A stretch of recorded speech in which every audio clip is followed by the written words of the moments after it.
முன்னால் நம் நாட்டுடைய பிரதமர் சொன்ன ஒரு வார்த்தை, நிறைய விதவையான இஸ்லாமிய பெண்கள் எனக்கு கடிதம் எழுதினார்கள், அதனால் இந்த சட்டத்தை நான் கொண்டு வந்தேன் என்று சொல்கிறார்.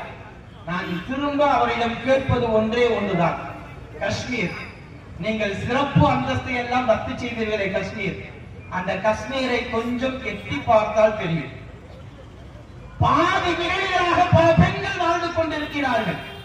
பாதி விரைவை அப்படின்னாக்கா கணவன் இறந்தல்ல, தன் கணவன் இருக்கிறானா இல்லையா என்று தெரியாமலேயே வாழக்கூடிய பெண்கள் அதிகமாக இருப்பது காஷ்மீரில் பதிவு செய்யப்பட்ட விஷயம்.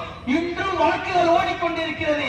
தீர்ப்பு வராமல் எங்கும் நிலுவையில் இருக்கக்கூடிய விஷயம் தான் பாதி விரைவுகள் கொண்ட காஷ்மீர். ஏன் அங்கும் உடைய கவனங்கள் செல்ல முடியவில்லை? பெரிய கலவரத்தை உண்டாக்கிய மணிப்பூரில் எத்தனையோ பெண்கள் மதம் பார்க்காமல் கற்பழிக்கப்பட்டு வீதிகளில் நிர்வாகமாக இழுத்து வரப்பட்ட பொழுதும் கூட உங்கள் பார்வை அந்த பெண்களின் மீது போகாமல் ஏன் குறிப்பிட்ட ஒரு சமூகத்தின் மீது மட்டும் உங்களுக்கு நிற்கிறது என்று சொன்னால், இங்கு பாசிசத்தை விதைத்து இந்த நாடை உடைத்து இங்கு அடிமைகளாக எல்லா மக்களையும் வைத்திருந்து சொந்த நாட்டு மக்களையும் அகதிகளாக ஆக்க வேண்டும் என்பதுதான் பாசிசத்தின் முக்கிய குறிக்கோள்.